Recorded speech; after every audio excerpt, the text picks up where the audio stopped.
Hey, this is Zane Simon of Bloody Elbow. If you are terribly addicted, then this is the second straight fight card that you're going to see me break down. The second straight MMA Vivisection, back to back here, talking about Bellator and World Series of Fighting this time out with Eddie Mercado, Victor Rodriguez. We're all Bloody Elbow.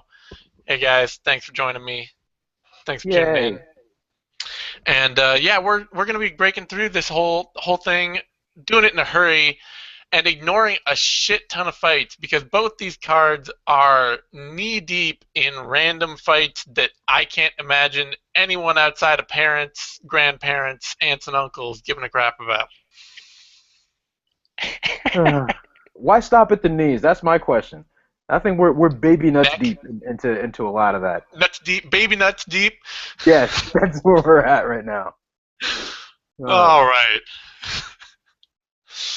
Oh, Eddie's back. He froze. I wasn't sure if he Holy froze or if shit, he was there's two of choking them. on something. Holy shit. I have Yo, multiplied. what the fuck? That's awesome. He's Wow, gonna. that's What what he's gonna you know he's when doing that thing that like musicians do where they loop a track and he's looping a version of him beatboxing and then he's gonna like start. I just realized why Republicans freak out about immigration so much. I see that Hispanic cheat code. I didn't learn that one. That's a good one. We got That's right. at our next meeting. Eddie needs to teach me that one. I'll do my best. Is that gonna go away? What is it doing? It'll Fuck. drop, yeah. Oh, Don't keep worry. it. No, I love that. That's fucking awesome. That needs to stay. Anyone seen Multiplicity? Oh god. All right, so we're here to talk about these two fight cards. We are gonna blitz this World Series of Fighting 28 card. We're only talking about the top two fights. If you came here for all the rest, I'm sorry. If you are Ozzy Alvarez or Jamie Yeager's aunts, uncles, parents, grandparents, we are not here for you this time out. I apologize. I'm going to do a quick reading of the odds for the first two fights, and we're just jumping straight in.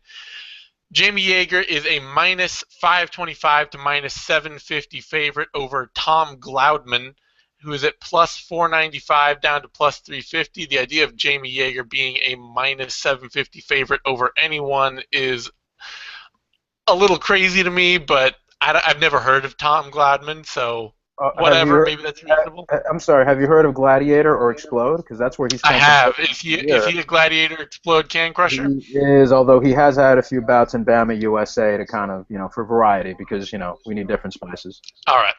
And Ozzy Alvarez, we are just, man, he How is the fuck multiplying. is he doing this? You know what? What the fuck is this? Wow. He's going to start his own yard work crew. How many social security numbers you got, fam? Jesus, what the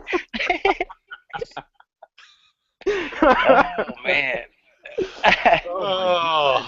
I just don't even know. There's going to be like 30 of you at Home Depot lining up. Oh my god. This is great. Oh man. I guess it's my turn for the internet problems. Yeah, all right. So Ozzy Alvarez minus 210 to minus 230 favorite over Andrew Ram plus 179 down to plus 155. I don't know who either of those cats are. If that means something to you, if that sounds good to you, by all means. We are jumping straight in though. Timur Valiev, Chris Gutierrez. Eddie, tell me about it before you split again. Okay, real quick. So yeah, these two guys are really good. Nah. All right, so Valiev is a monster. I mean, I absolutely love to watch him fight. He throws all sorts of crazy, gnarly combos that you think you'd be watching a video game of someone spamming the buttons. Like it's everything. I mean, and he doesn't repeat combos really. So everything he throws is like its own unique combo, and I mean, he's just exciting to watch, and his FIQ is through the roof on the ground, I feel like. FIQ, for those at home playing the Vivisection drinking game, that's 2. But yeah, the guy he's fighting, Chris Gutierrez, 8-1-1, been fighting since 2013. He's been 5 rounds before. He's got really nice leg kicks. I've seen him drop a guy with leg kicks before. But I just kind of feel like he's a little out of his league on this one, and I don't think he's going to be able to handle the kind of blitz that's about to come his way. So I got to go Valiev all day, probably by a very impressive finish. Vic, what are you feeling? I'm going to agree with that. A little background on Gutierrez, very briefly. He has an amateur record of 13 wins, 5 losses, and one, I believe it's a no contest or a draw, and he's 8-1 as a professional. Now he's got really sharp low kicks. He's very, very patient with his timing. He's very decent, but the problem is that he's also a very slow starter. And on top of that, he seems to have a tendency to want to play the counter game. But that's really going to cost him against someone like Valiev, who can simply rush in because he fights with the fury of glorious Dagestan. And, I mean, here's a guy, he lost his first fight. He has not lost since.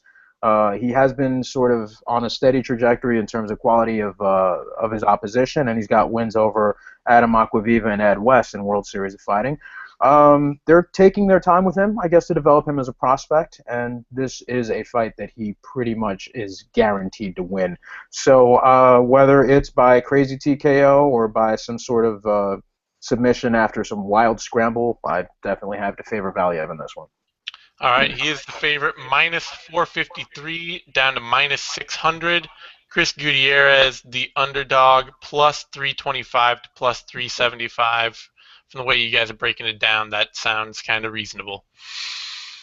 So, Vic, we now have the main event title fight for the bantamweight title. Marlon Moraes, Joe Barajas. Who are you taking here, Vic? Okay, I don't know what World Series of Fighting is trying to do. I don't know what kind of game they're playing here. You look at the fact that we're not even talking about the whole card, not even the whole main card, because it's just a series of crazy mismatches. And I mean, you want to talk about top heavy. This is as top heavy as it gets. Quick note: the last World Series of Fighting show, I only watched that live because we had the biggest northeastern snowstorm we'd had in recent memory. Okay, if I wasn't snowed in, I mean, on a day that I was off, I wouldn't be watching this. And if you're thinking about watching this live, you're better off DVRing it. Uncle Victor's telling you right now, while he's sober, you really don't need to watch this live if you don't absolutely have to, unless you got other things going on. So Barajas is an explode fighter. He has a loss to his most notable opponent, his only real notable opponent, which is Sirwan Kakai, although he did have a win against Eric Villalobos. And, I just don't see how this is supposed to work. All of his fights are as a professional, 12-1. It looks impressive until you look at the guys he's faced. And I'm not even going to break down or run down the records as I usually do because it's just not worth it. All this is going to do is hurt World Series of Fighting. Because you have a guy in Marlon Moraes that you're trying to build a brand around, and guess what? If he's not fighting the best guys in the world, you do not get to call him the best bantamweight on the planet. It just doesn't work that way. I mean, I don't know. I think this is all really – I don't know if this is all still keeping Ali Abdelaziz in the loop, since he is the manager of Marlon Moraes. I don't want to cast aspersions or make any crazy accusations, but I don't see how this makes any absolute sense unless they're trying to intentionally tank to get another TV deal or something somewhere else. Or this is just no, just absolute no. You can hit the snooze button. You don't think that there's some value in the past with MMA of building, like, you build the guy by letting him create highlights. Like, that's the only thing I can see is if they can. How many more do you need? He's got 15 wins. He's got how many? Like he's 8 wins in a row, I think, or something like that. I mean, and he's been dominant in every single performance. He's finished a bunch of them, at least half. So what more do you need? Give him a fight against Josh Hill again. That was a great fight. It was compelling. Yeah. It was a lot closer than we expected it to be. Give him that. I'll watch that, and I'll probably pay to see that. But this, no. Just all right, Eddie. Are you any higher on it? No, I mean, I think I would like to see a Moraes showcase, though, honestly. I don't feel like he's had a quick finish in a long time. And, given the way Barajas stands, kind of that sideways karate stance almost, I feel like he's really open for leg kicks that Moraes is phenomenal at. So I think he's going to get his showcase. I mean, there's a chance he'll get controlled by Barajas. I mean, he's no slouch. He definitely gave Kakai a run for his money.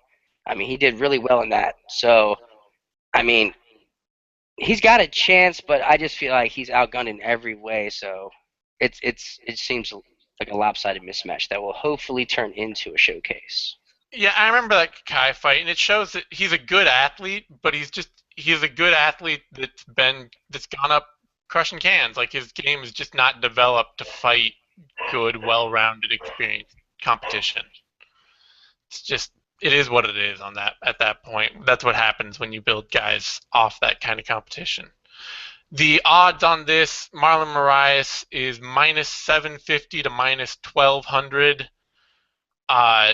Barajas plus 690 down to plus 450. So maybe you can get a minus 110 bet at a minus 130 bet on under 2.5 rounds. I think that's fair. Yeah. Like, that's reasonable. That might be your prop. On that note, we're moving straight on from World Series of Fighting because this Bellator card is what we're here to talk about. It's the real star of the show this whole weekend. I mean, I just finished talking about this UFC card. This Bellator card is a lot more compelling than that. So, jumping right in on that, first, we're going to skip a whole lot of fights here, too, because this is a huge undercard with not a lot of interest on it. But we are going to talk about what I assume will be the last prelim, Justin Wren returning against Juan Torres. And Eddie, why don't you take that away? Okay, so Justin Wren, he came back after a long layoff. He fought Josh Burns, and, kind of an underwhelming affair. They both gassed pretty early in that fight, and it got a little ridiculous at points, and they're kind of just standing in front of each other. Wren he broke out the old "your shoes untied" trick, and hit him with that. And I mean, when that's going on in a professional, MMA match that's televised, you kind of, it makes you think, exactly what's going on. But, I'm excited to see what he'll do this time. Maybe there was some rust involved. I'm not sure. But the guy he's fighting, Juan Torres, seems to have a decent double leg. He's a local regional guy, so the crowd will be behind him. But I feel like this is going to be just like the Josh Burns fight, just a little bit easier. All right. Vic? Well, I have to partially disagree here. I think he's probably going to have a harder time with Torres than he did with Burns. Now, Torres is currently 3-3 as a professional, 1 TKO, one knockout. The only notable opponent he's faced was Richard Odoms, and he lost to him back in, I believe it was May of last year. He just won a fight in January, and he is strong as a bull. I mean, he's just shucking guys off him during takedown attempts. And he is content to pretty much shoot in with that double leg, as Eddie mentioned. And pretty much once he's down, either stay in half guard if he has to, or just start working on the guy from the guard position. Kind of like Tito used to do, although not as elegant, of course. But, hey, what can you do? Wren's going to have his hands full. I think he's going to be fighting a far stronger opponent, someone who's able to utilize his weight and shift a little better than Burns. Wren is still at 11-2, 6 TKOs, 3 submissions. The only real thing that bothers me about this is how much dedication has Wren really had lately with this. He spent a lot of time in the Congo, as it's been well documented, and he is fighting mostly to raise funds and awareness to the cause that he's fighting for now. So that does mean that to a point he is spending more time in the States to prepare for these fights. So all things considered, hoping his conditioning improves and that he's able to do what is expected of him. Obviously, they're hedging on him to win. And, let's see how that works out. It very well may not be that much different in terms of how ugly it got last time, but we can pretty much expect Wren to win. All right, the odds on that fight. Actually, there are no odds on that fight, so you don't get to hear them. Those haven't been posted, but yeah, I would expect Wren to be the odds-on favorite to win, and I'm not surprised that the UFC or the Bellator rather is trying to slow build him because he's definitely one of those fighters that just seems to attract a decent amount of attention, even if he's not fighting at a particularly high level. Yeah. That's our look at the prelims. The prelims aren't worth a whole lot. Moving on to the main card, things get more fun, and we're starting out Melvin Gillard, Derek Campos. Vic, is Melvin Gillard ever going to find redemption in Bellator? Yes, and I mean that wholeheartedly. Tell you what, I talked to the guy last week, and it seems very, very different.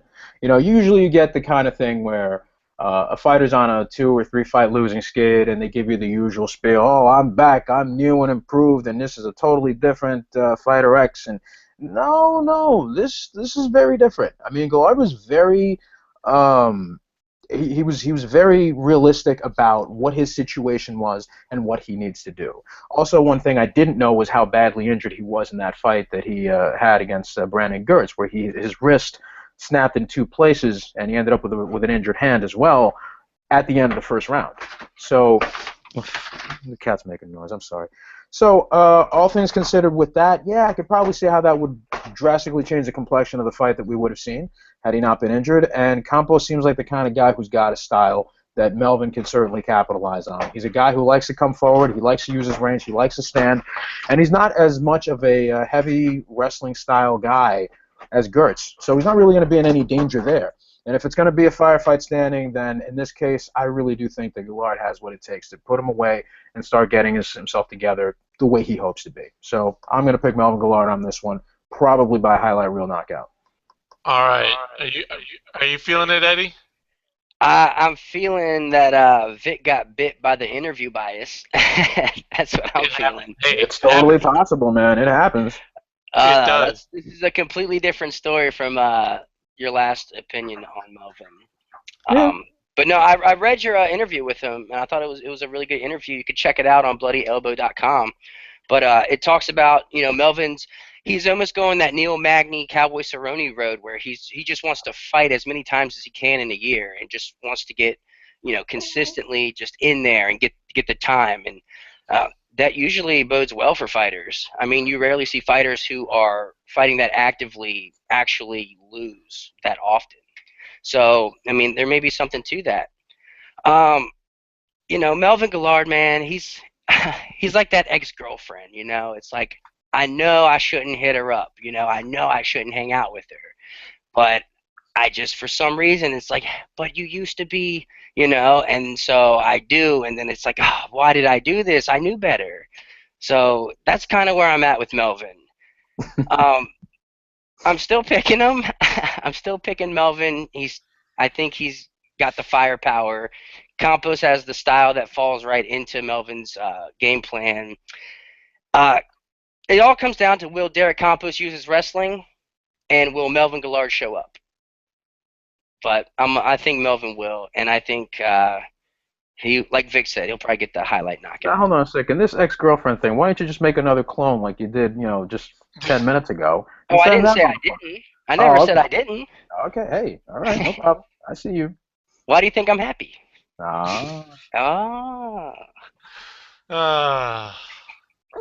It's bad. Anyway, I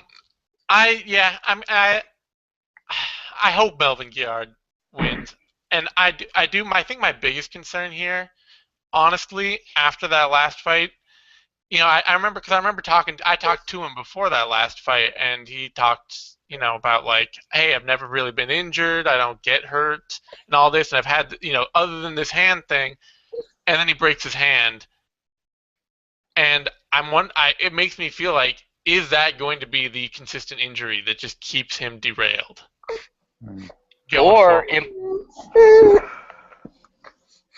Yes. Oh, okay. So there we go. Okay, we lost him.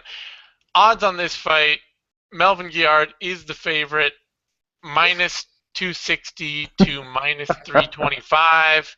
Derek Campos, the underdog, plus 260 down to plus 180. What were you gonna say? No, there's two Eddies and they're both frozen and they both look high as fuck. It's three Eddies, holy shit! It's too many Mercados, holy shit!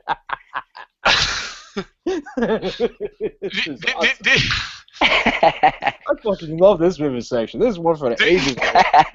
Did you have anything to say, Eddie, or did you? I was just gonna say that this could be the beginning of Melvin's body starting to fall apart. That's all I was gonna say. Hopefully not, because I love Melvin Gillard, one of my all-time favorites. But that's the thing with this sport being as hard as it is you never know what's gonna go for a fighter. Like, it could be a knee, it can be an ankle, it can be your back, it can be a shoulder, it can be your hand, it can be an elbow, it could or your neck. Like, it'll just be some part some part of you that just stays injured and is never getting better. And once that happens, you're going to always be at a disadvantage in every fight. So I hope that's not the case for Giard, but I do worry about that because that's been his one injury that has been there for his career. And then, he talks about, hey, I'm healthy, I feel great, I've never had injury trouble. He comes back into this fight and breaks his hand. So Yeah, I hope it doesn't make him gun shy either, where he's yeah, a little more apprehensive to throw that hand just because it is prone to break. yeah. And that brings us to You got odds for Emanuel that? Newton, Linton Vassell, light heavyweight fight. Did you do the odds for And the Gillard fight? I already said the odds of the Giard fight. It was when I you was were, in the yeah, ether. yeah, you were out in the ether. Giard's the favorite. That's all you really need to know. Reasonable, but not huge. Um, and that brings us to Emanuel Newton, Linton Vassell, light heavyweight bout rematch. And a rematch I'm a little surprised by, frankly, because it was an okay fight, but Newton pretty clearly won it the first time. So, Eddie, if you can manage to stick with us for this, what are your thoughts? Um, I think the first time they fought, it was rather competitive, and I probably would have given the edge to Vassell up until that last, little hookless rear naked choke that was kind of like a Hail Mary submission, if you ask me. Um, but I thought it was a rather competitive fight, and I think this time around, I think it's going to be more of the same, just a real scrappy kind of grappling match. And I'm not sure that Newton has actually gotten too much better since then, outside of strategizing. Um, whereas I think Vassell maybe has. I don't know. I feel like Newton's kind of on that back hump, the other side of the bell curve.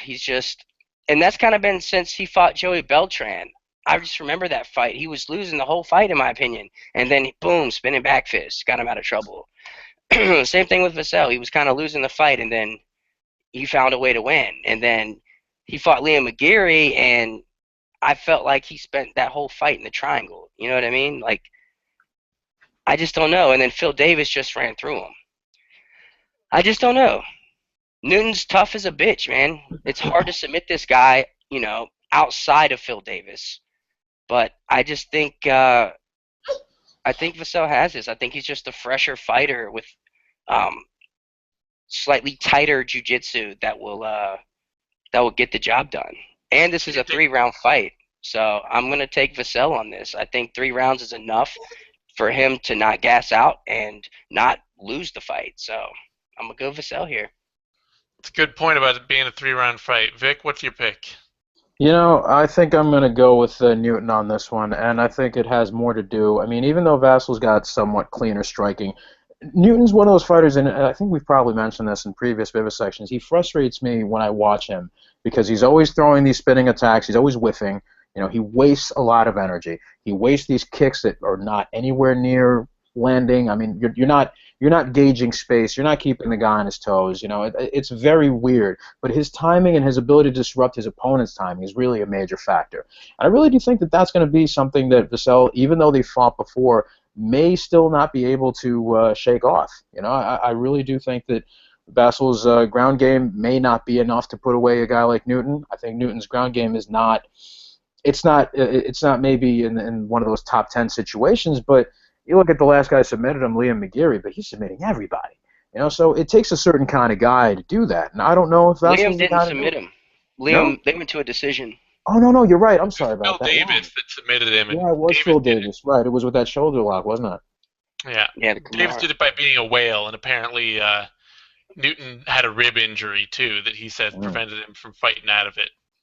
Yeah, well, I mean, look, I mean, there's only so much you can do. I mean, I'm not yeah, going to say that he wasn't being truthful here or anything like that. So, but look, man, both of these guys, very tough guys, and I can see why they're making the rematch now, especially since at the top of the division, really, even in the UFC, it's kind of shallow. So, yeah, it makes some sense that they have these guys rematch now, and I don't know, who knows what if maybe one of them gets a title shot off a win here.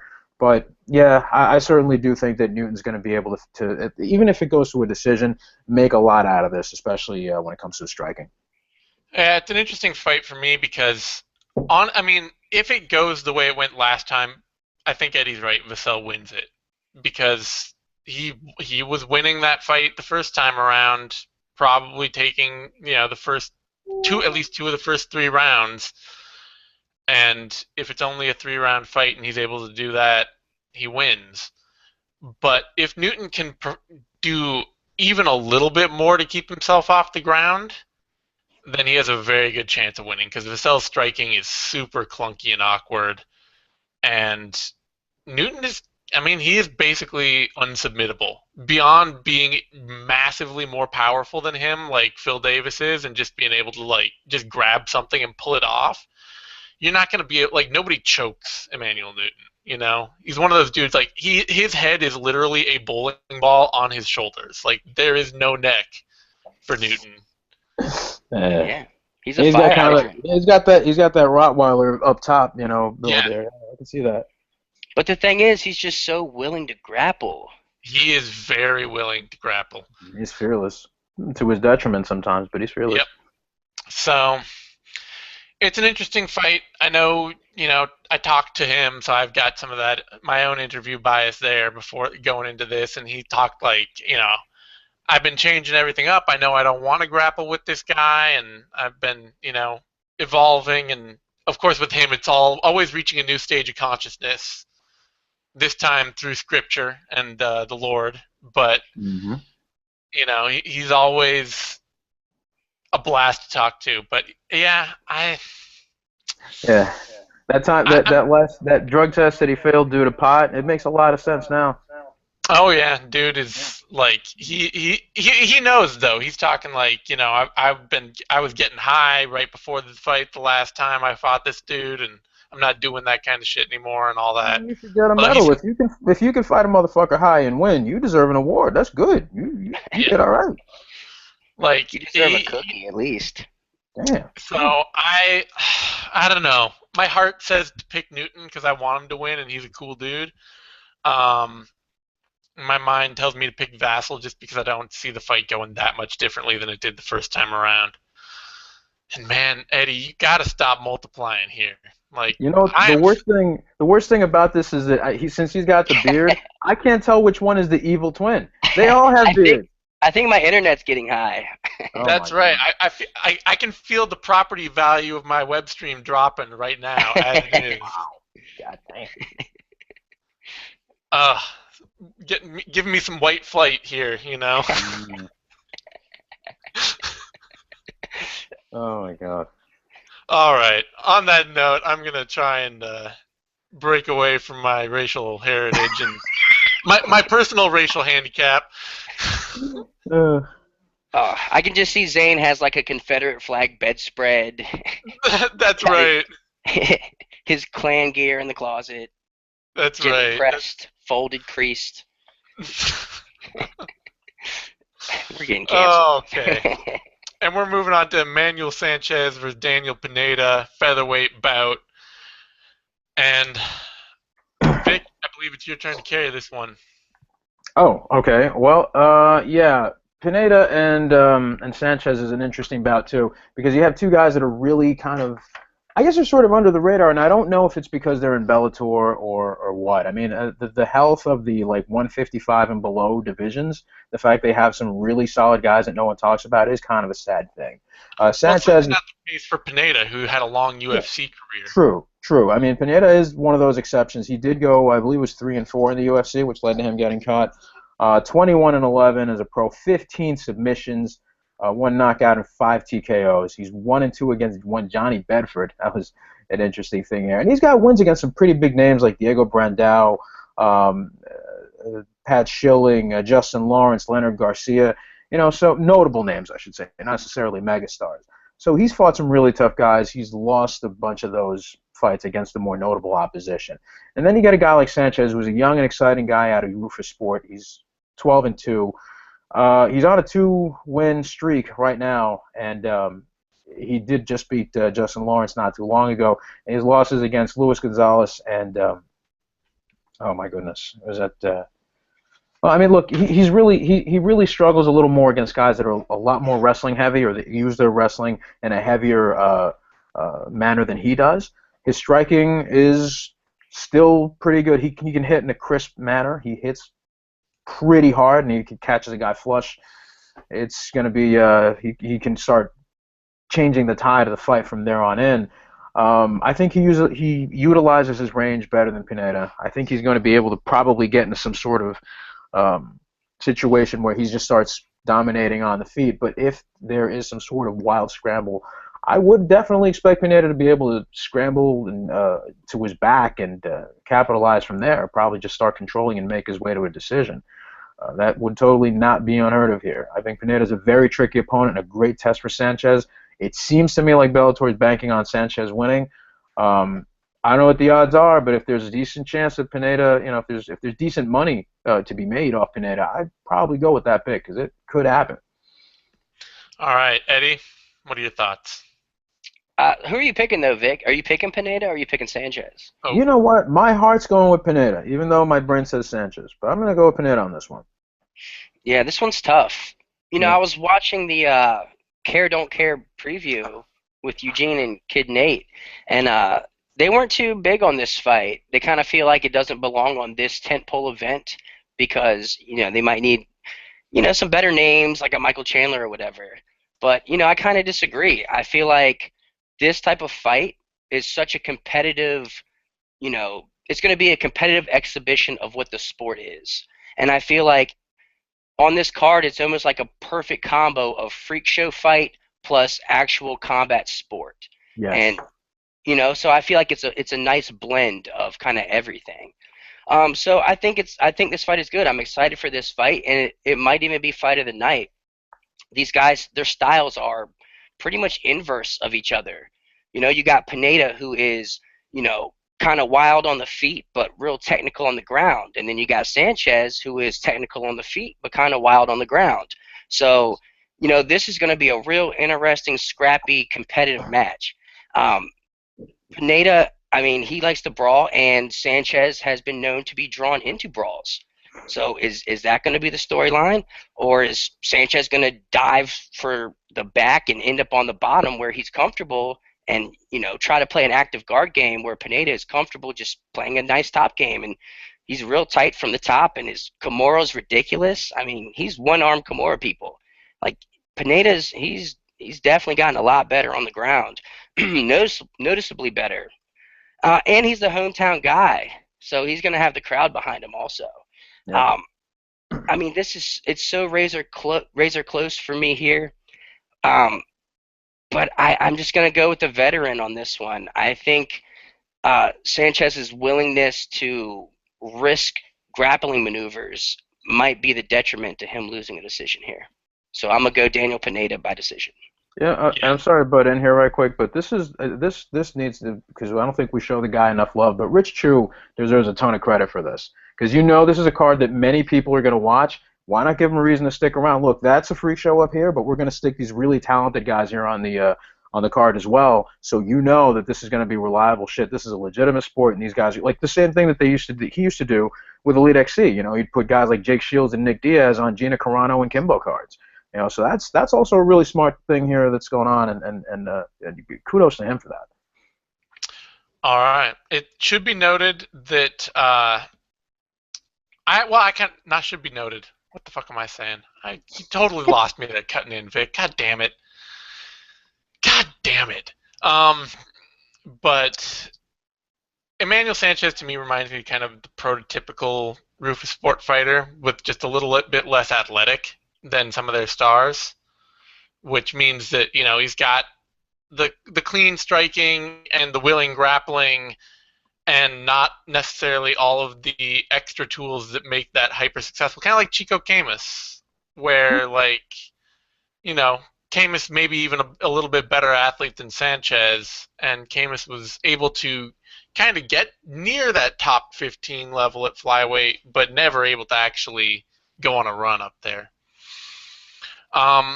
Anyway, Sanchez is a favorite, minus 147 up to minus 156. Pineda, the underdog, plus 115 down to plus 133. Forgot to mention, Emanuel Newton is the favorite, minus 130 to minus 145. Linton Vassell, the underdog, plus 121 down to plus 105. So pretty much dead even odds for that Newton Vassell fight. That brings us to the co-main event, the people's main event. And by people's, I mean Florida people's main event. Dada 5000 versus Kimbo Slice. Vic, which one? Who's got the baby nuts? Let me tell you this. I don't want to find out. I don't want to see anybody's anything when it comes to that. I'm sorry. It's not going to happen. As I mentioned in the post there, I hope they brought adequate sized cups, each one. I don't know what the hell this is supposed to be. I was joking around on Twitter a while ago, and I think you caught one of this too. I was like, okay, so where is Dada training, and who's he training with? Is he just bench pressing in his backyard? What the hell is he doing? Is he just playing Mortal Kombat 3 all week? I don't understand. He doesn't look like he's in any exceptional shape. Of course, just looks like a big dude who's probably really, really strong. He's and you can see in the documentary Dogfight where he's got a whole bunch of plates on his thing and he's lifting weights. He's one of those guys who's got that kind of strength. Whether or not it translates to actual functional strength that'll help him in a fight, I don't know. Have either of you seen his other fights in the documentary? The 2 fights that he had as a pro? Yeah, Eddie has. I've stayed away. I want to be surprised. Okay, well, first thing you should do, and this is where I give a shout out to the marvelous Billy Corbin, you should watch Dogfight after this fight. It's probably not going to have the same luster because who knows what the hell is going to happen here. But look, Kimbo has at least fought professionally. He had a handful of boxing matches, which who the hell knows why that happened, and they were mighty suspect. But 5-2 as a professional in mixed martial arts. He beat Bo Cantrell, Tank Gabbett, James Thompson under questionable circumstances with the exploding ear and all that. Houston Alexander in a very crazy up and down fight, and that Ken Shamrock bout, which again, it's like very, very strange ways of winning outside of his earlier bouts. And then, he eventually lost to Seth Petrozelli by that just right down the middle knockout, humiliated by Roy Nelson on Ultimate Fighter 10. And, I don't really see, other than sheer crazy entertainment value. Also, now that I mentioned the documentary, if it wasn't for the documentary Dogfight, we wouldn't be seeing this here either. I think Scott Coker needs to send Billy Corbin a little something here during Seder. I mean, this is big. They're making some. They're going to capitalize on some ratings off of that right there. Look, man, Kimbo's at least been training AATT. I got to give him the benefit of the doubt because he has some legitimate experience. I haven't seen Dada fight anybody worth really anything notable. He's fought in a sloppy manner. He gashes. He seems lost on the ground unless he's on top and able to punch somebody. So I don't have any reason to think that anything's going to change. And I don't know. I mean, maybe I should have been swayed by that workout footage that we saw. If you saw it this morning, I don't know. But I don't expect the arrival of the Kimbo Slayer to be in the body of this one. All right, Eddie. You rolling with Dada 5000 on this? You know what? I think this is going to be a lot closer than it probably should be. And I just think this is first of all, I think these guys are in cahoots. I don't believe for 1 second that there's any kind of animosity or beef between them whatsoever. They're both from the 305. I mean, this is a win-win for pretty much everybody in this situation, especially Dada 5000. They're actually coming out with Dogfight 2. So this is a huge promotional campaign for that. Whether Dada wins or loses, I mean, he fought Kimbo. He fought the man. So regardless, and he's got so much personality that they'll probably bring him back for another freak show fight. I mean, why not? They probably should. He's such a good promoter. I mean, he can sell fights. I mean, maybe like a good way to bring Kurt Angle in or something. Oh, God, I mean, no. who knows? You don't want those problems. Oh, my God, no. What state's going to license him? I mean, he's put together with duct tape. Indian reservations, man. The same one that licensed this. I mean, yeah, well, I guess, but Jesus, I don't know. I don't think you realize how shop-worn Kurt Angle really is, man. Yeah. But I think this is about Kimbo. I mean, is he going to MMA Dada? Is he going to come in and shoot a double leg? Or is he going to feel like he owes it to the streets to stand there and just throw some hands? I mean, I feel like he might do that, and I don't know if that's the best thing because I don't feel like Kimbo's chin is exactly, the strongest thing out there. So, It would probably be the most hilarious thing if Dada takes him down and just out wrestles him, and everyone's in shock. Like, wait, no. like slam, suplex, and everything. Mm. Nah, but I mean, I just don't know here. I mean, it seems like an obvious no-brainer that Kimbo has this, but I don't know. Yeah. I was listening to Heavy Hands the other day, uh, and they attempted to analyze their styles. Pat Wyman and Connor Rebush, and I mean they brought up a great point that they're both really good natural counterpunchers, and maybe they'll just stand there like Rock'em Sock'em robots and just fight on a napkin. Yo, my G, listen. Dada hasn't fought in like 5 years now. Okay? I mean that counts a lot. He's only had 2 fights, and the last time he did, I don't know. I don't know. I mean, Michelle Bachmann was still an elected official. I don't know if you really want that. Yeah, but I mean before Shamrock, Kimbo Okay. hasn't fought since 2010. So do you True. call that Shamrock? Was that a fight? I mean, I don't know what the hell I that don't was. even know what that was. But Yeah. I have to pick Kimbo. I mean, just because You do. I've seen him put the time in, so I have to pick him. But since these guys are in cahoots, I would not be surprised if there was some shady shit going on. I hope not. Dada's 2 professional fights, the one guy 0-6, and they stood it up from full mount. He had Dada fully mounted, postured up to rain down punches, and the ref stood it up. Like what? Yeah, but that's The Florida. other guy 1-10, and he only has that one win because of a illegal knee strike. So he's never beat anyone that's beat anybody. Look, I don't care if it's fixed. I don't care if it is just a clown show. I don't care if Kimbo rides a mini tricycle around the cage. Oh my God, that would be amazing. See, that I'd pay to see. That'd be dope. Like, I do not care. It is going to be remarkable. We Like, ride these tricycles hard in the street, bro. This tricycle, you see this real street. This ain't no baby nuts tricycle. like Fucking- it's gonna be amazing, and I think we just gotta be. I'm just glad they made it happen because it's the kind of clown show that, like, I can't help but want to watch this. It's like the Akabono versus Bob Sapp fight. Like, the moment that thing was going down, I'm like, oh, I need this. Especially, like, if they could make this like a shoot boxing fight or something like that, like just something stupid for no reason, kick jitsu or combat sambo rules. A point fighting kind of thing. Yeah, just for the hell of it, just throw some random rule set in Or there like on top of kicks this. only. Kicks only. You can only kick. Or like one of those like the Eastern like the made-for-TV movie Gypsy fight where they they tie their hands, one hand together each, so they're tied to each other, like. With a special guest referee from like UFC 7 and shit, Moti Horenstein. Yeah. Is gonna be, and that's there's somebody in some suburb of Tel Aviv right now who's still bitter about that he never won any of those fights in the old UFC. Israeli karate, #1 karate. You're like, UFC bullshit. I'm looking forward to this. Kimbo Slice is the favorite, -360 to -450. Jesus fucking Christ. Dafir Harris Dada 5,000 +365 down to +290. I can't believe that somebody actually had to make odds on this fight. Like that. Look at the Eddie. What the fuck is this? I wonder when I talk, how many pop up? Is there a bunch of me? Yeah. Not nearly enough, Playboy. Not nearly enough. All right. That brings us to Ken Shamrock, Hoist Gracie. 3. Eddie, I want your hard take on this. Give it some serious thought. Break it down for me.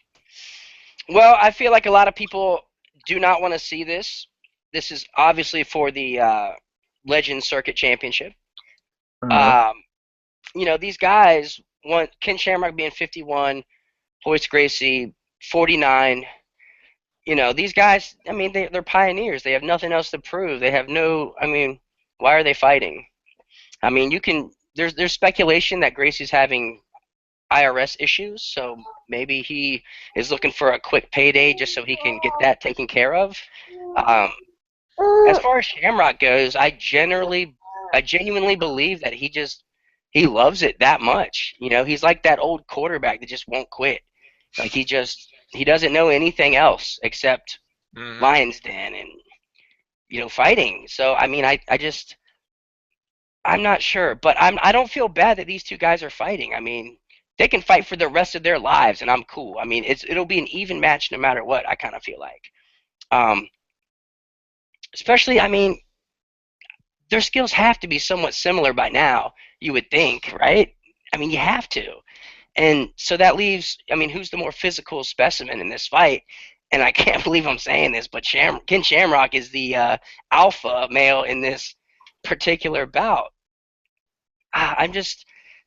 I mean, I don't even know. I mean, I'm sure Royce Gracie is trying to prove that, Gracie Jiu-Jitsu still works even if you're 50. Like it doesn't matter. You could be 40, 50, 60. The techniques will still protect you and keep you safe in the fight. So, I mean, I believe that, and I believe he'll be able to defend himself properly, but that doesn't mean he's going to win the fight. I kind of feel, as a Gracie Jiu-Jitsu student, I kind of feel biased and obligated to pick Gracie to win this fight, but I don't know. My analytical side is just like Ken Shamrock should win this fight, so I'm gonna just go with that brain of mine and pick Ken Shamrock here by maybe like a TKO stoppage, some kind of weird, kind of what Matt Hughes did, maybe. All right, Vic, what are your thoughts? All right, as someone who's also under the Gracie lineage, fuck that. No, sir, it's not gonna happen. I got a lot of love and respect for Uncle Hoist, but this is not gonna go the way he thinks it's gonna go. And I'll tell you what, I think Ken Shamrock, more than anything else, for all his faults, has a better understanding of the fact that the MMA game has changed from when they fought to now.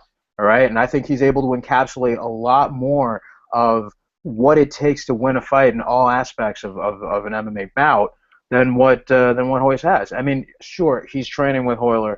Sure, he's got some people that are helping him with his striking and all that, but you're going to be playing catch up, I mean, sure, he's probably been training some striking since the time that they last fought. Like he said himself, that nice quote that he says, I haven't been sitting at home scratching my nuts. Yeah, he's been evolving as well. He's been improving, but he's been so grappling oriented that you got to get the fight to the ground first. And I don't really think it's going to be an easy task.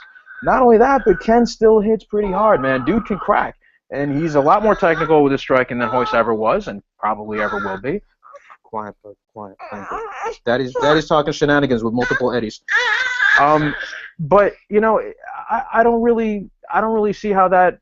If the fight hits the ground in any way, even if Hoyce is on the bottom, he's got a very good chance of winning the fight. Because I do think he does have a greater understanding of like the nuances of how jiu-jitsu has evolved since the UFC events, the early UFC events that he participated in. But even then, it's a tall order, man. I just think Shamrock has more tools to win, and he's probably just going to be content to bludgeon him from the top and neutralize any other attacks from him. Pretty much like Brock Lesnar did with Frank Mir. You keep him in the half guard and you kind of stall there and just be able to start chipping away and then eventually doing more damage. Yeah, I see Shamrock doing it. I outside of maybe his cardio, which Hoyce seems to have for days, no, I really don't see any other avenues. So, sorry, Uncle Hoyce, I'm going with Kenny on this. Well, I guess I have to make it all three then a clean sweep because I can't not go with Ken Shamrock. Like, talking to him was great. Like I'm gonna go all interview biased, but he seems like he's in a good place and enjoying the shit out of this. Dude, yeah, I met him at the Mohegan Sun last year, and I mean, for one, he's huge. Like, he's huge, And for two, I mean, dude, he loves this shit. Like, the dude just fucking loves this shit, man. You gotta love his enthusiasm for it after all these years. Mm-hmm. Like, he has. Yeah, like you're talking to him, he's just like, oh man, I'm so excited to see all this stuff these guys are doing now, and all all these things that we couldn't do and couldn't figure out, and all that, and it just, I don't know. It seems like he it seems like he's very prepared for what this fight is going to be like. And for Royce Gracie stepping back into the cage for the first time since 2007, like, I don't know that Royce Gracie is prepared for what this fight's going to be like. You know? I don't know if he wants these problems. This is going to be rough. And I mean, Royce is probably underratedly. Royce like one of the meanest sons of bitches from those early UFCs. Like that may not have come through in his career because everybody's like, oh my god, he won and he's so great and he's like this ambassador for jiu-jitsu and he's like showing the glory of grappling. But you go back and you watch his fights and he was a mean son of a bitch. Well, you had to be. I mean, given the structure of the event, I mean, it wasn't mixed martial arts and it was not a sport, so you kind of had to be. I can understand why that was the case. But no, the point still stands. Yeah, certainly. But like I don't think he's gonna be like, I don't expect him to just be like, oh my god, I'm in over my head or anything.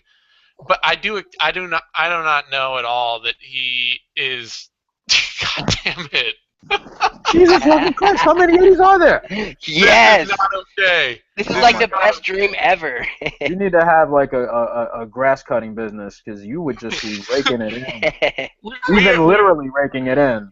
Oh, I'm thinking the gangbang route. Uh-oh. Oh, jeez. No, he didn't mean that. Internet, he didn't mean that. He didn't mean that. Okay. Sorry, Mom. Eddie on Eddie, like, just one of you teamed up by five of you. You know what's funny about that? Sounds kind of hot. I might watch. Okay. I think on that note, I'm picking Shamrock to beat Royce. We're all picking Shamrock to beat Royce. The odds, Ken Shamrock is a narrow favorite, -105 to -125. Royce Gracie, the underdog, +104 down to -135. So you can actually get Royce at better odds than Shamrock or worse odds than Shamrock. Either end, he is a bigger favorite and a bigger underdog. Either end of the spectrum on that. So if you feel like there's a bet there, then take it. I cannot imagine what you possibly would be thinking, but I think 2 of me are picking Royce. The other 4 are picking Shamrock. Oh, all right. Look at you. And you can find. So I'm going to close this as quickly as possible before Eddie starts multiplying out this bitch. Like a rabbit. And, you can find me on Twitter at TheZaneSimon. You can find Eddie on Twitter at TheEddieMercado. You can find Vic on Twitter at VicMRodriguez. You can find all of us on Bloody Elbow in our various roles. And we'll be coming at you with the 6th round for this Bellator show. We'll be coming at you with Knuckle Up next week, and then we'll have the Care Don't Care, Vivisection, all that shit for next week's UFC card in London. Anderson Silva versus Michael Bisping. Thanks everyone for tuning in. Give us a like over on YouTube. Subscribe to the MMANation.com DOTCOM YouTube channel where you can get all our videos, and we will see you soon.